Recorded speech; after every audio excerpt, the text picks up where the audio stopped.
I'm just going to do a basic intro to myself. My name is Bonnie Etter.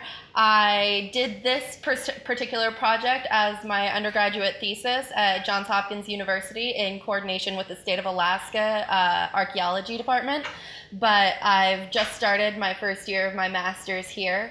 So what I've decided to do for this project, this is kind of switching topics a little into archaeological excavation and how GIS is being used there. Because GIS hasn't necessarily been used in archaeology for more than 10 years, it's still kind of developing in how we're going to use it in the discipline as a whole. So what I decided to do, oh goodness, was, how do I make this go forward? I'll go right for that key right there. I like it. What I decided to do was work with the Alaska Department of History and Archaeology on a number of shipwrecks that they have documented throughout the history of the state and kind of like the history of people interacting with the state. They actually have coordinated over 1,100 shipwrecks that go all the way back from 1700s Russian exploration ships up to 2008 and just personal boating accidents. And these have been collected by amateurs who are scuba diving, people just reporting their accidents to the Coast Guard, or people stumbling across these shipwrecks as they wash up onto land. And so what I wanted to do was, instead of using GIS as an analytic tool after archaeology has been done, after all the artifacts have been found, I wanted to look at the number of shipwrecks we have and decide how best to decide where to excavate next. Because if you're looking at over 1,000 shipwrecks, you don't necessarily know which one will provide you the best information for your limited resources of excavation. So what I did was pick 4 categories that are kind of traditionally and not necessarily spokenly used by archaeologists to decide how they will pick a site. And the first one is to see if there's materials there at all. Because some of these shipwrecks, just because a shipwreck happened doesn't mean that the whole ship sunk to the ocean floor. That you could have a burn ship that turned to ash, a salvage ship which was fully taken away, or in some cases just the ships were old enough that very little material would have been preserved.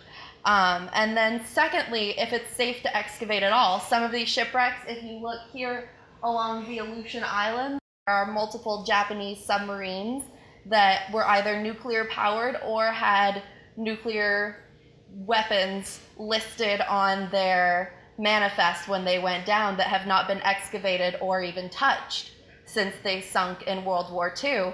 And of course, that would take a lot of specialized equipment, specialized training to be able to excavate around them safely.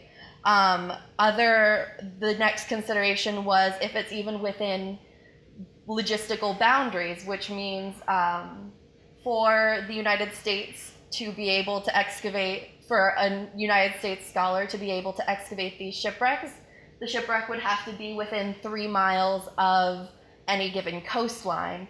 So I took out anything that was kind of in the middle of the oceans here.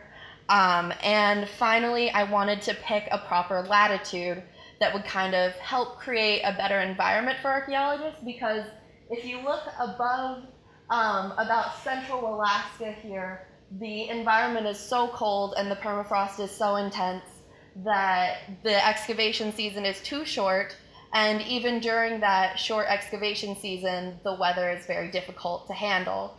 And then down here on the Aleutian Islands, approximately below 56 degrees, you begin to get high wind speeds, lower temperatures even in the summer, which make it difficult to live in. And these kind of living conditions do affect how an archaeologist can attract people to come to their dig and even get people to stay on their dig once they're there. And so with all of these in mind, I used simple searching mechanisms through ArcGIS to come up to my final 243 shipwrecks, which may not seem like a lot. I've decreased it to 1/5 of the size. But from here, the main way in which you can decide an excavation from there is mostly permits. who will let you dig where and what community will support you. So that's it. Thank you.